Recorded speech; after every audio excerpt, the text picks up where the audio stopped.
Following the immediate success of Sonic the Hedgehog, Sega was already putting development in motion for a sequel that had Sonic Team split between its American and Japanese branches to develop two games as the successor to the first game.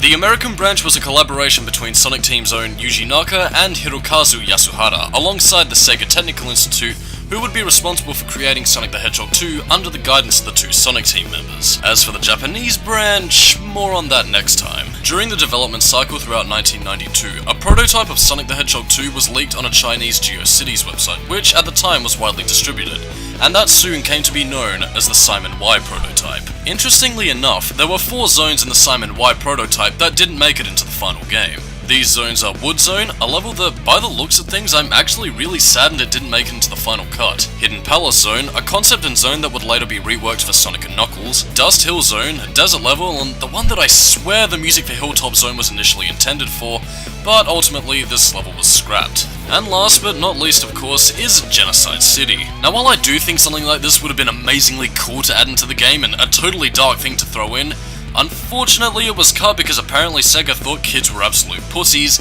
/ a little bit lazy because in actuality, Genocide City was just a recolored Metropolis zone. Yeah, and actually, another one of Skully's fun facts of the week I might add, a lot of Genocide City's assets actually make an appearance in Sonic Spinball.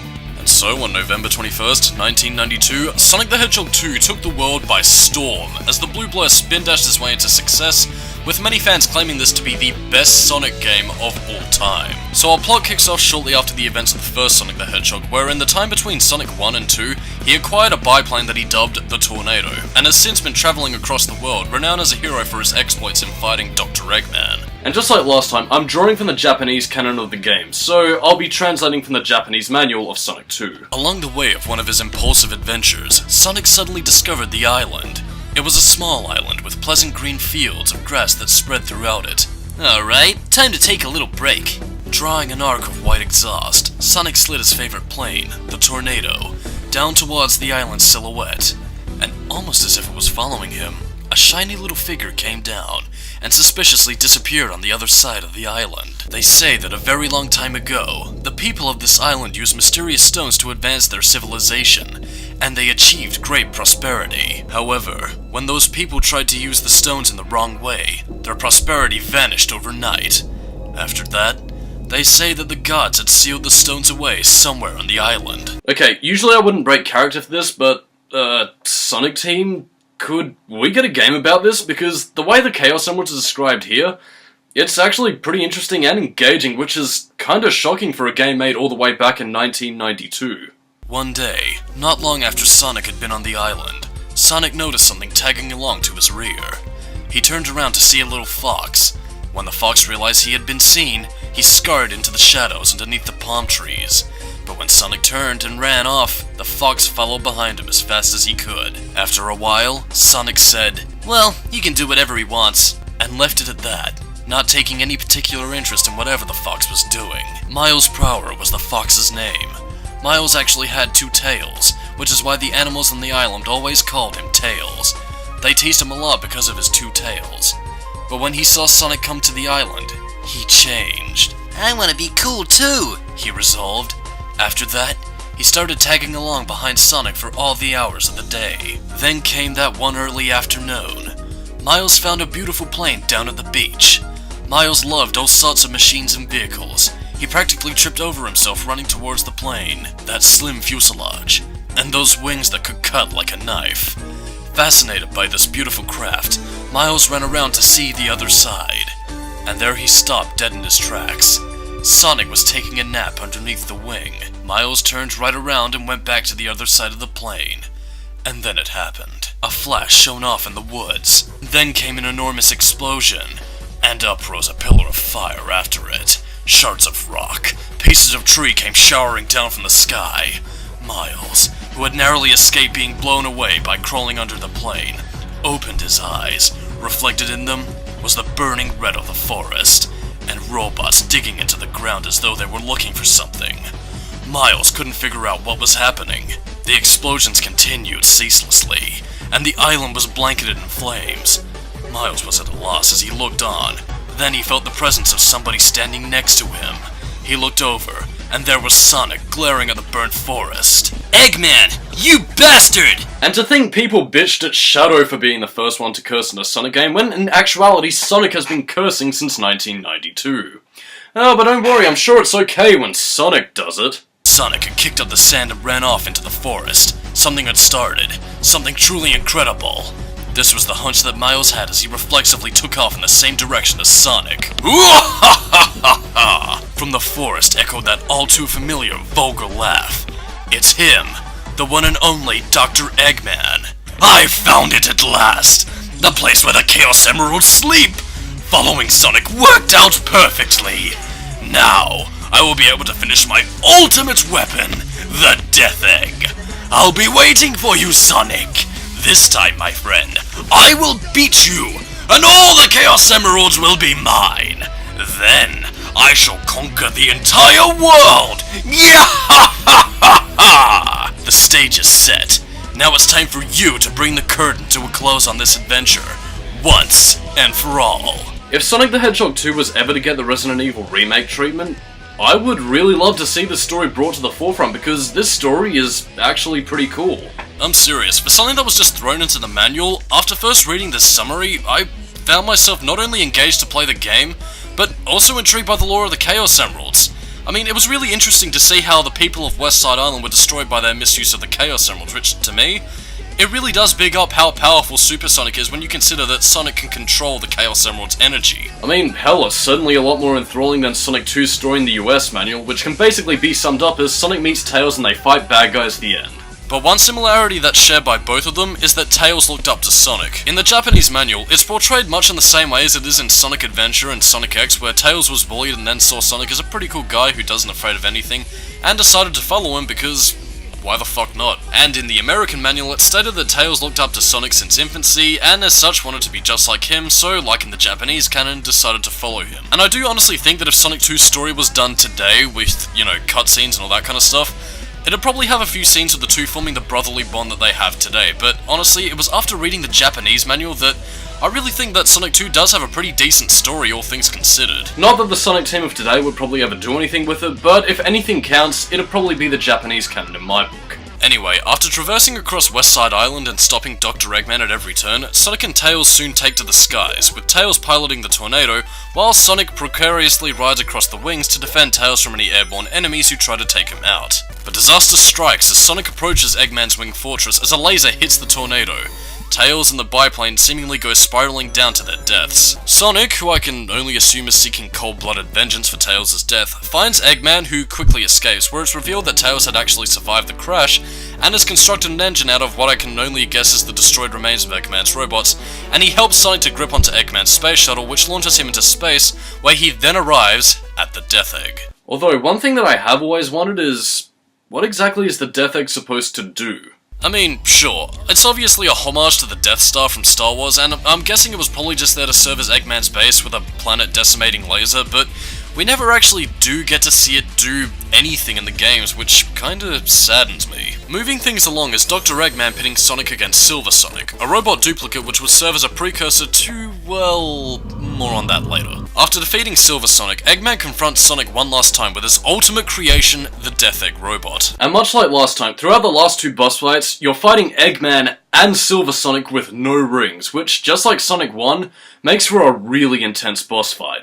When Sonic strikes down the Death Egg robot begins to shatter from the inside, as Sonic jettisons from the space station and is left to descend from the Earth's orbit, protected by the power of the Chaos Emeralds in his super form. As Sonic enters the stratosphere, Tails then joins him in the tornado, flying side by side, ending the game triumphantly with the Death Egg destroyed, and Dr. Eggman's evil plans foiled. Or maybe they were never foiled at all.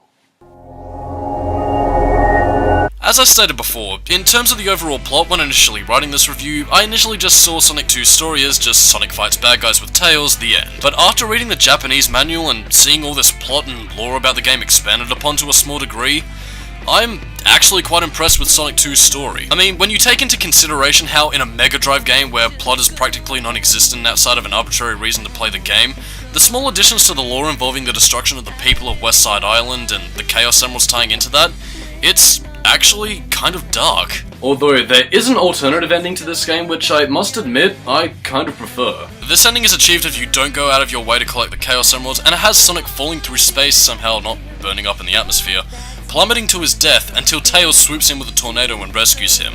Our two heroes triumphant, and the brotherly bond between them strengthened.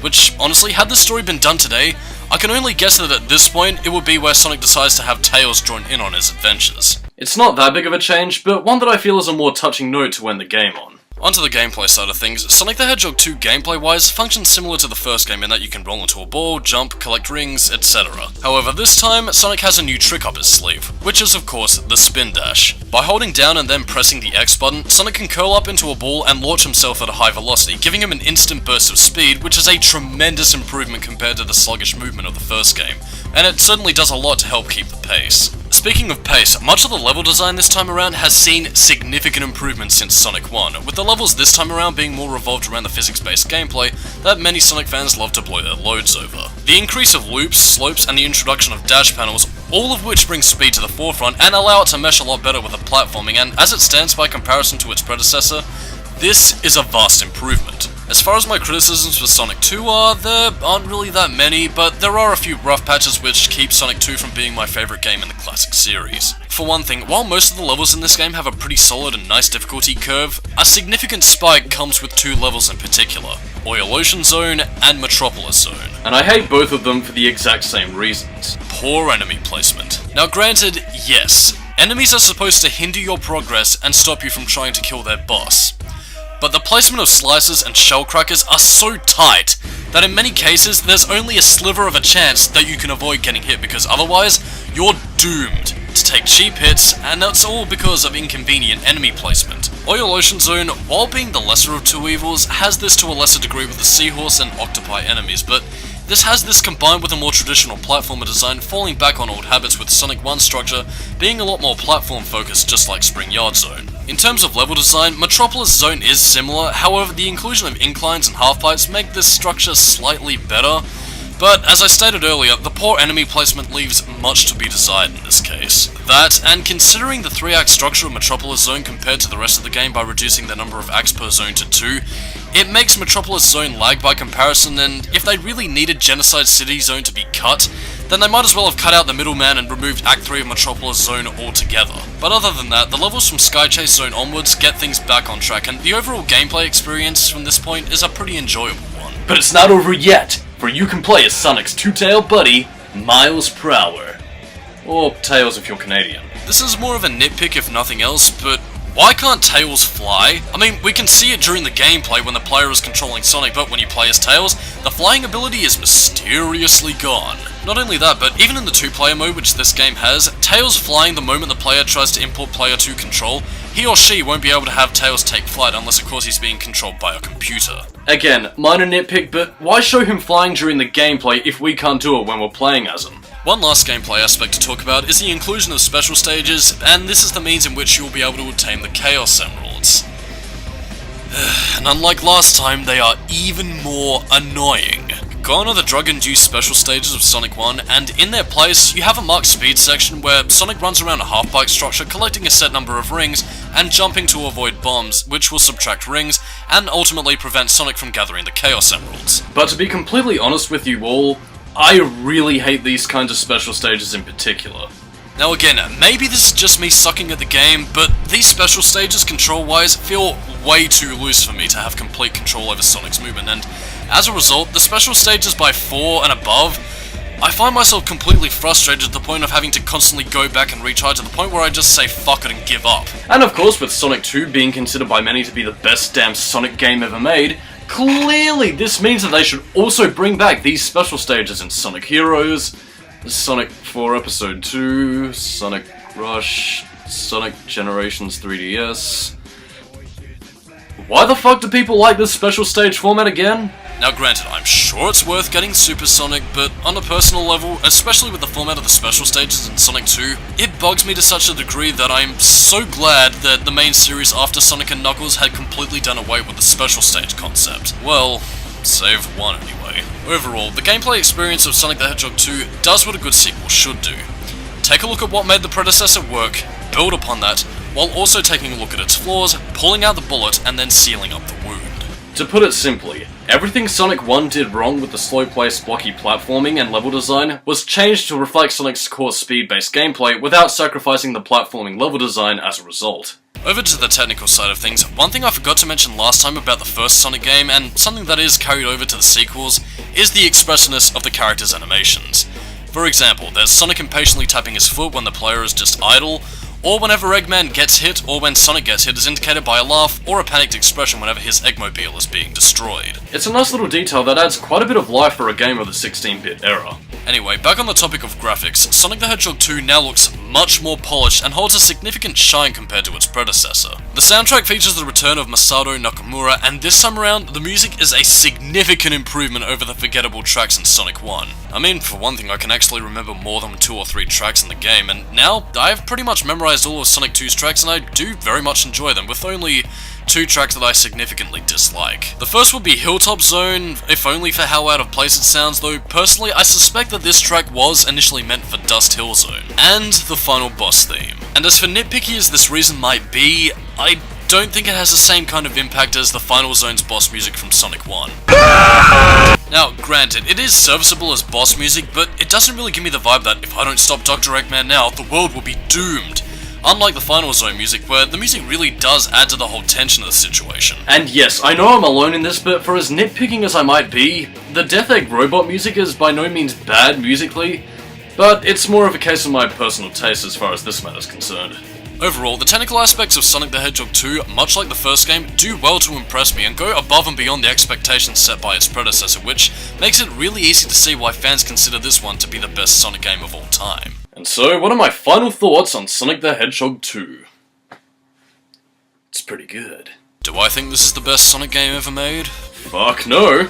But there is a lot to like about this game, and the improvements it makes over Sonic the Hedgehog are tremendous. And as a result, it's why fans constantly speak so highly of Sonic 2 compared to the first game. Much in the same way that Crash Bandicoot 2 improved over the original Crash Bandicoot, the same scenario could be applied to Sonic the Hedgehog versus Sonic the Hedgehog 2. The improvements of its predecessor overshadowed the original despite the first one being considered revolutionary for its time. That being said, in my own personal view though, I will agree by most classic fans in the notion that Sonic 2 is a good game. However, I can't say that it's in my top 5. In fact, it barely scrapes through my top 10. There are a few small annoyances in the placement of enemies in Oil Ocean Zone and Metropolis Zone that just tend to build up over time. That and the special stages can go dive in an ocean of spikes. But all that aside, in terms of recommendations, if you're a Sonic fan, then chances are you've probably already played this game, and you'll either consider this to be the best one, or the second best, overshadowed by the game that succeeded both Sonic 2 and its twin. However, if you're a gamer of modern times and are looking to get into classic Sonic the Hedgehog, then Sonic the Hedgehog 2 would be the game that I recommend to be the best place to start. And so on that note, I am Skully, keep it new metal, and the Summer of Sonic Marathon 2017 continues with Sonic CD. Catch you later.